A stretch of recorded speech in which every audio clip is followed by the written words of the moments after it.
Friends, welcome back to my YouTube channel.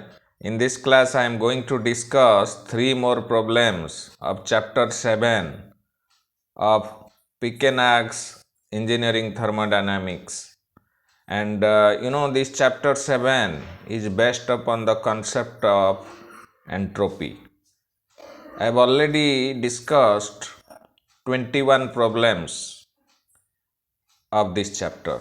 So question number 7.22, 7.23 and 7.24 I am going to discuss in this lecture.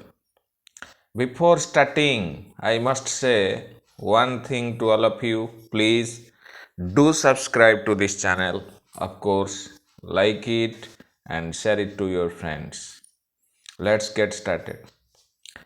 The question number 7.22 is like this. Two bodies of equal heat capacities C and temperatures T1 and T2 form an adiabatically closed system.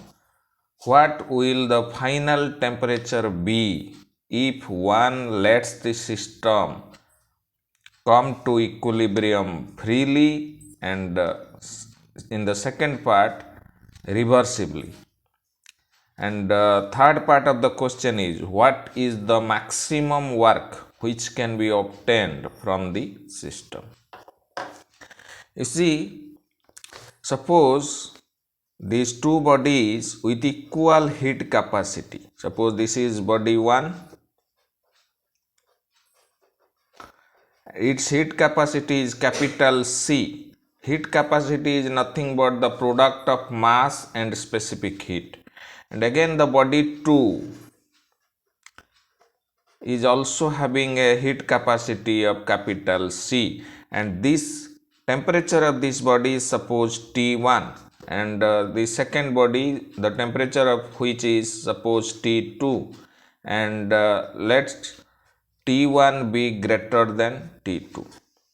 So in the first part, it has been asked to find out the final equilibrium temperature if these two finite bodies of equal heat capacity come closer to each other. So what will be the final equilibrium temperature if they come into contact with each other freely without producing any work? Just they come into contact with each other. Then you know, when two bodies at two different temperatures come in contact with each other, heat is lost by the high temperature body and heat is gained by the low temperature body. And in that case, heat lost by one body is equal to heat gained by other body. And applying this, we can easily find out what is the equilibrium temperature, and obviously that temperature will lie between T1 and T2. It will be less than T1 but greater than T2. So heat lost by body 1 is equal to heat gained by body 2, that is C T1 minus Tf, where Tf is the final equilibrium temperature, is equal to, because it is given in the question that two bodies are having same thermal capacity or heat capacity. So this is heat lost by body 1 is equal to heat gained by the body 2. So C Tf minus T2. On equating this, we find T1 minus Tf equal to Tf minus T2. From this, Tf is equal to T1 plus T2 by 2. This is in fact the temperature, final equilibrium temperature, if these two bodies come to equilibrium freely without producing any work. In fact, between these two temperature limits, this is the maximum possible temperature, and in this case, there is no work output. So that's why the final equilibrium temperature is T1 plus T2 by 2. And in the second part, it has been asked what will be the equilibrium temperature if those two finite bodies come to equilibrium but in a reversible manner. Suppose this body is at a temperature T1 and we operate a heat engine between these two finite bodies. Suppose a heat engine operates between these two finite bodies.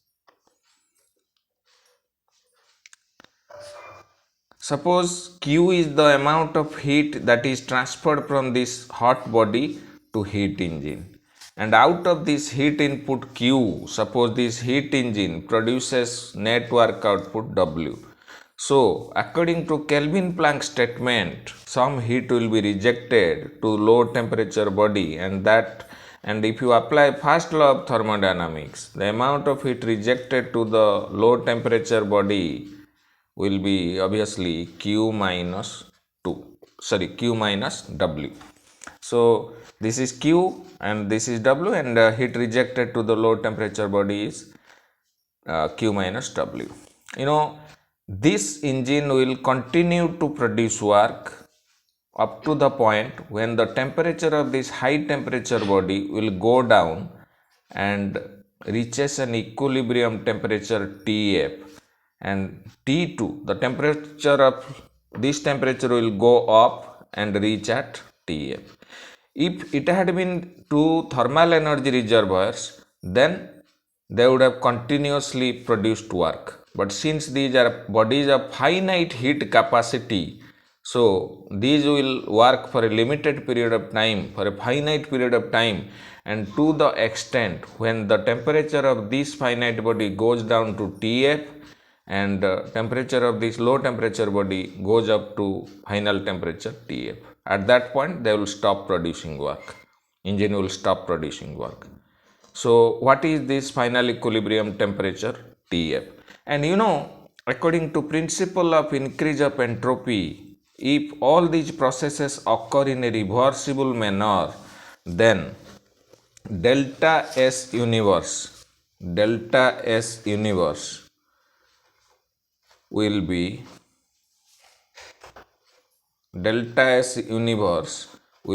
zero. If all those processes, just like your heat addition and this work output, all those processes and heat rejection, all those processes occur through infinitesimal temperature difference, then and without the presence of any dissipative effects like friction, etc., then this engine would be called to be reversible, and the process and the cycle will be called reversible.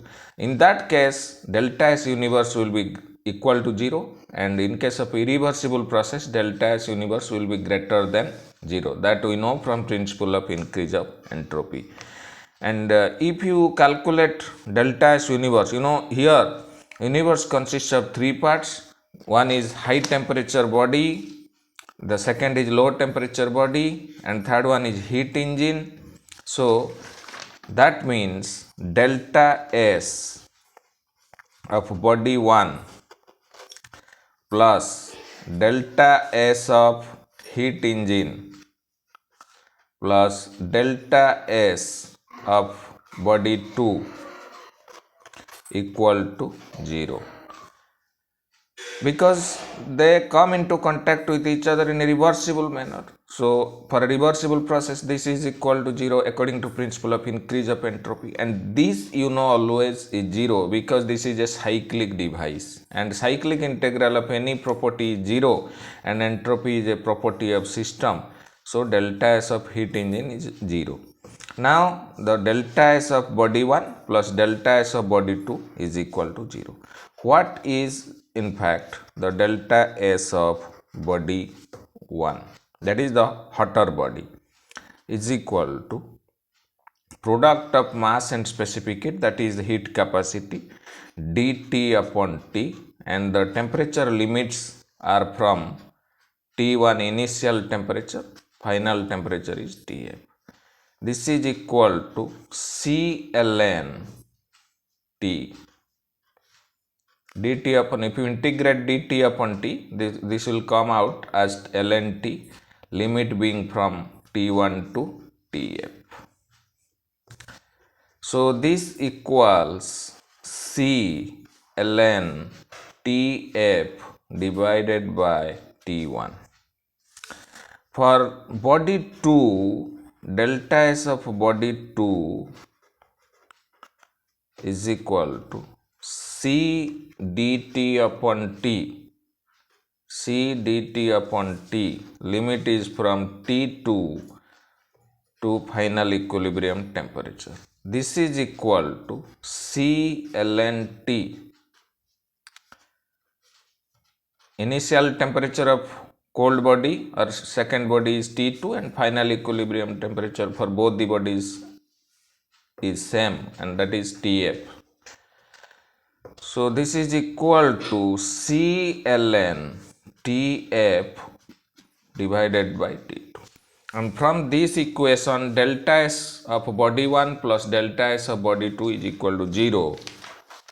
We can apply this equation putting these values. C ln Tf by T1 plus C ln Tf divided by T2 equal to 0, or C ln Tf square by T1 T2, because you know ln A plus ln B is ln AB equal to 0, and C cannot be equal to 0 because C is definitely positive. So for this equation has to be 0, this value has to be 0. Ln Tf square divided by T1 T2 equal to 0. This is equal to ln 1. You know 0 equal to ln 1. So equating this, we find out Tf square by T1 T2 is equal to 1. So Tf square equal to T1 T2. Tf is equal to square root of T1 T2. So work done. Now in the third part, you are required to calculate. You see, in the third part, you are required to calculate what is the maximum work which can be obtained from the system. So maximum work is possible only when a reversible heat engine operates between these two finite temperature bodies. Now we have already calculated the final equilibrium temperature Tf when those two bodies come into contact with each other in a reversible manner, that is root over of T1 T2, and this is the minimum possible temperature between two bodies, because at this point maximum work is produced. So what is that amount of maximum work? You know, work is nothing but, here work is nothing but your Q. So first you see, we have to calculate work. For calculating work output, we know that you see Q is equal to, Q means heat rejected by hot body and it is supplied to the heat engine, is capital C T1 minus Tf. This is the heat rejected or heat lost by body 1, and heat added to the low temperature body. Heat added to low temperature body is C multiplied by final temperature minus initial temperature of second body. Now subtracting this from this, Q minus W is equal to Q minus W is equal to C multiplied by T1 minus Tf minus C Tf minus T2, and this is equal to C T1 minus Tf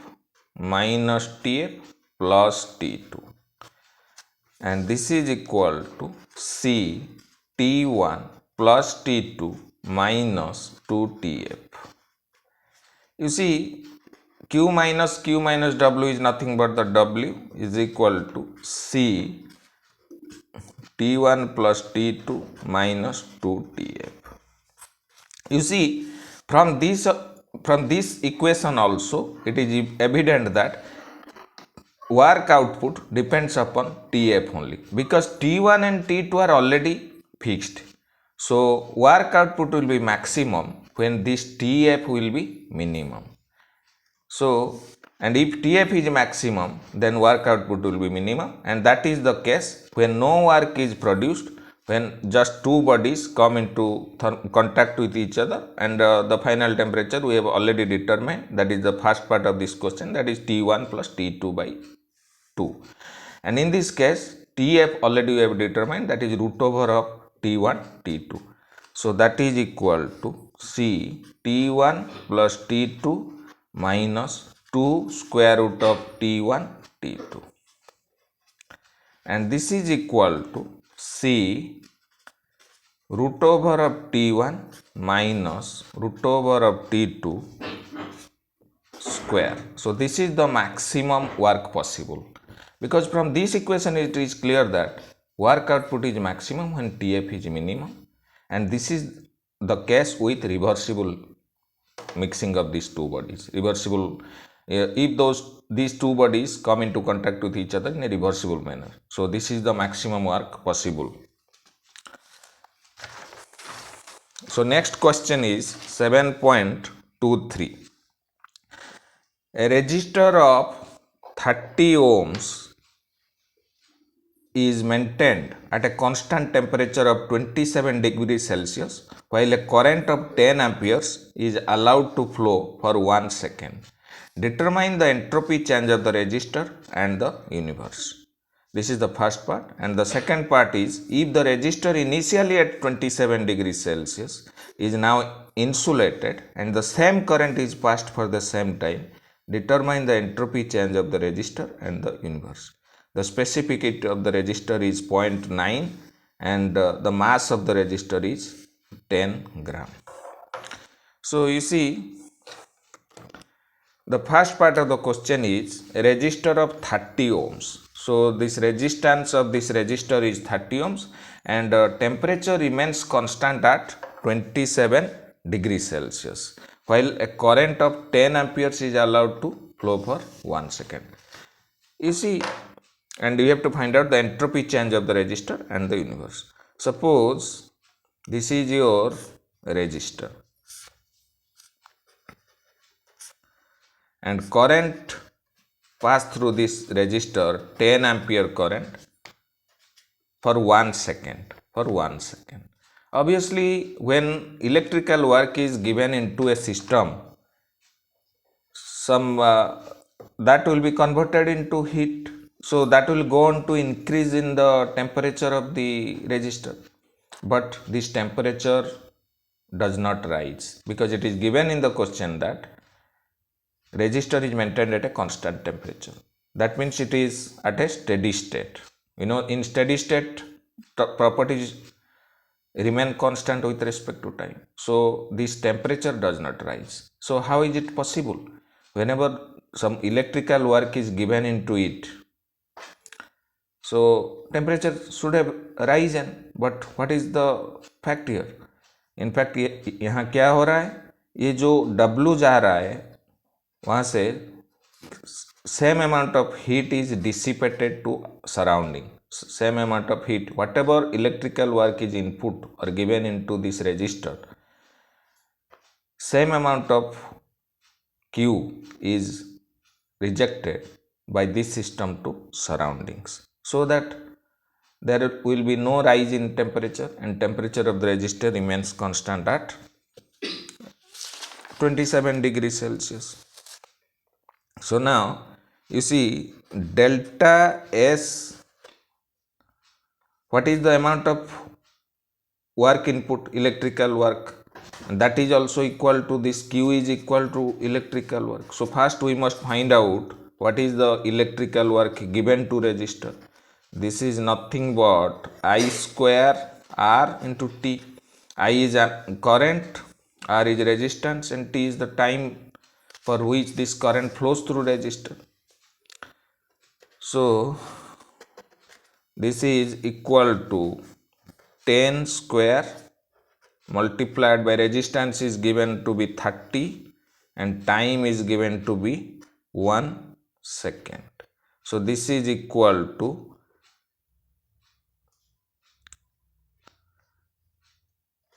3000 joule. 3000 joule.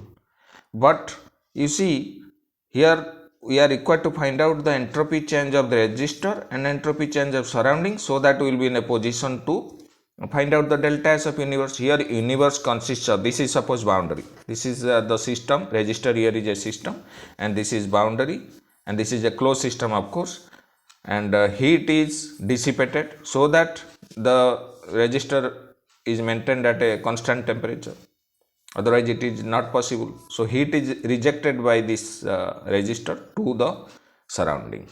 So that means here delta S of resistor is 0 because this resistor is at a steady state. This resistor is at a steady state, and whenever a body or a system is in steady state, its properties don't vary. So delta S of resistor in this case is 0, and the delta S of surrounding or atmosphere, delta S of surrounding here is, in fact यहाँ heat जा रहा है resistor से surrounding की ओर, so that is heat is added to surrounding, so plus Q sign will be there and divided by temperature of surrounding will remain unchanged. So हम कैसे निकालते हैं जो and change in entropy of a reservoir? Just you divide the heat that is either coming to surrounding or reservoir, or heat that is liberated by surrounding a reservoir. If it is liberated, minus sign is put before this, and if it is supplied to reservoir, then it is positive sign is put before this. So here heat is coming to the surrounding or atmosphere, so plus sign will be put. Q by T, T is the absolute temperature of surrounding, so this is 3000 joule divided by, this is same as Q, because the whatever electrical work is given to the resistor, same heat will be dissipated to surroundings, so that the temperature of resistor will remain constant at 27 degrees Celsius. So 27 degrees Celsius is 300 Kelvin. So this is equal to 10 joule per Kelvin.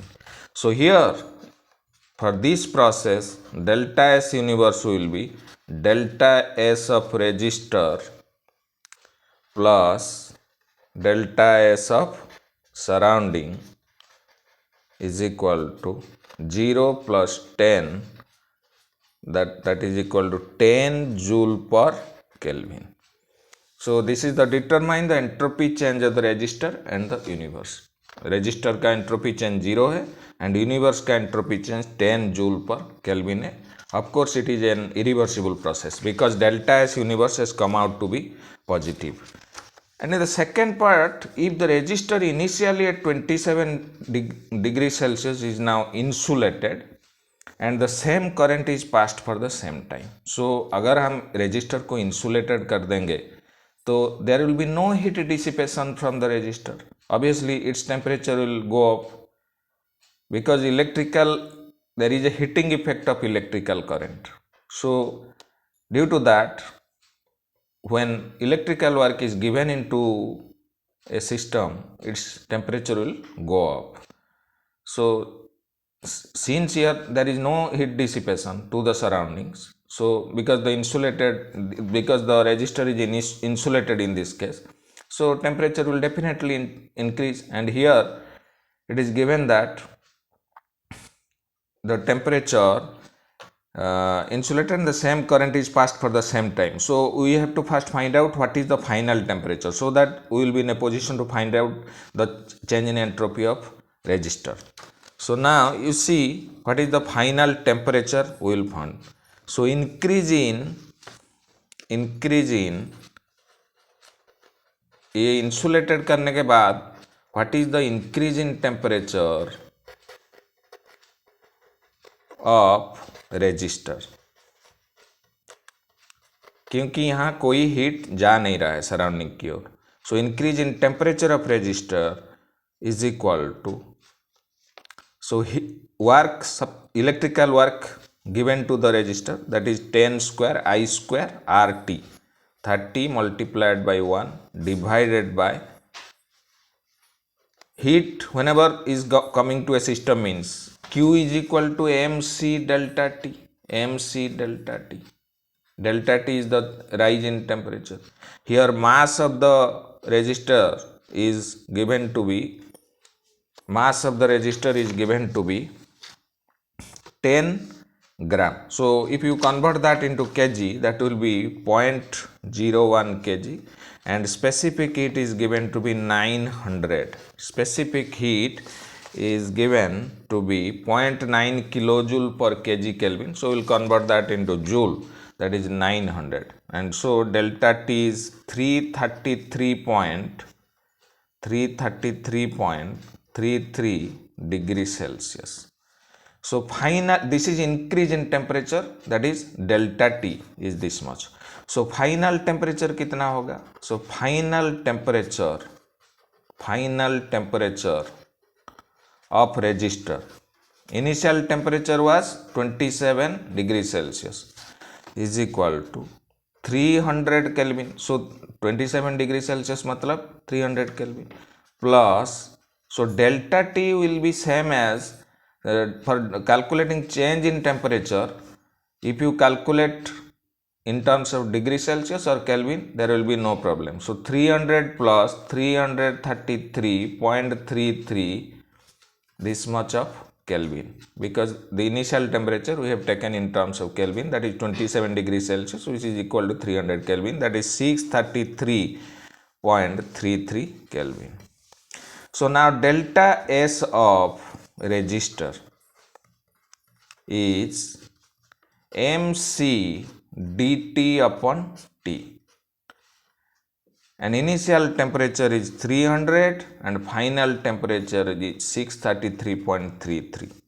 This is equal to 0.01 multiplied by 900 multiplied by dt divided by T. If you integrate 1 by T dt, it will come out in terms of ln T.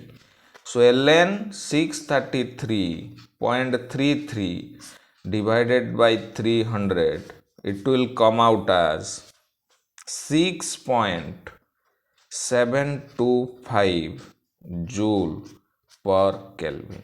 So this is delta S of resistor. Now we have to calculate delta S of surrounding. Here, since the resistor is insulated, ये जो resistor है ये insulated suppose है, so मतलब there will be no heat flow between surrounding and the resistor. So delta S of surrounding here will be 0. So delta S universe in this case will be 6.725 plus 0 joule per Kelvin. This is equal to 6.725 joule per Kelvin. So you see, in the first case it was delta S universe was 10 joule per Kelvin, and in the second case it is 6.725 joule per Kelvin. From this we can conclude that the first process is more irreversible. The more the delta S universe, the more will be the irreversibility. So next question is 7.24. You see, an adiabatic vessel contains 2 kg of water at 25 degrees Celsius. 2 kg of water at 25 degrees Celsius. By paddle wheel work transfer, the temperature of water is increased to 30 degrees Celsius. If the specific heat of water is assumed constant at 4.187 kilojoule per kg Kelvin, find the entropy change of the universe. Entropy change of the universe. You see, this is an adiabatic vessel which contains 2 kg of water. 2 kg of water.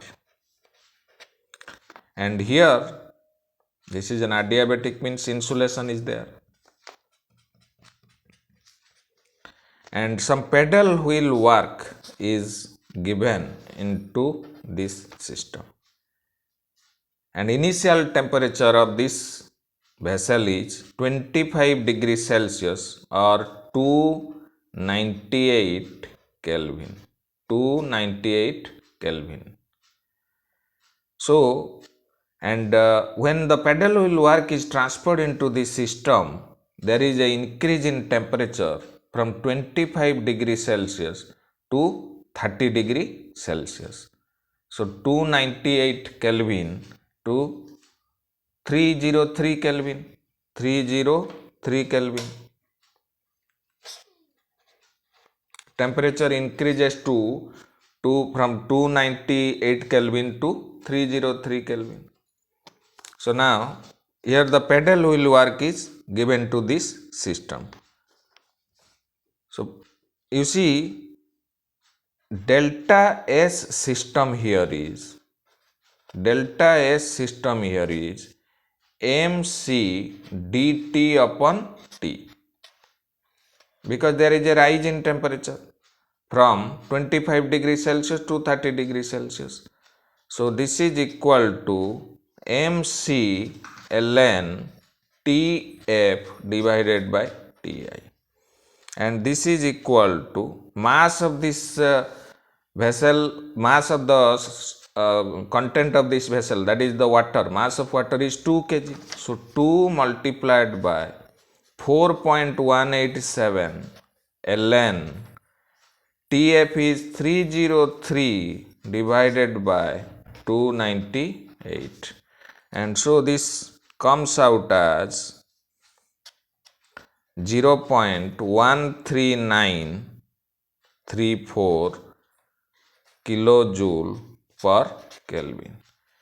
But here delta S surrounding will be 0, because this is an adiabatic system. So no heat interaction takes place between the system and surroundings.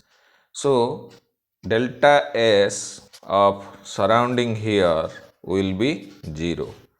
So delta S universe will be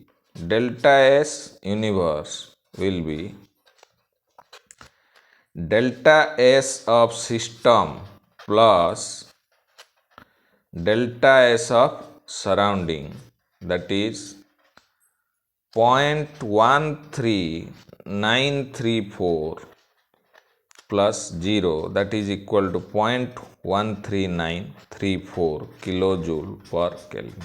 You see, one question must be coming into your mind, that there is no heat transfer, only paddle wheel work is transferred into this, and you know there is no entropy transfer with work transfer. Entropy is transferred with only heat transfer only. So how can this entropy of this system increases?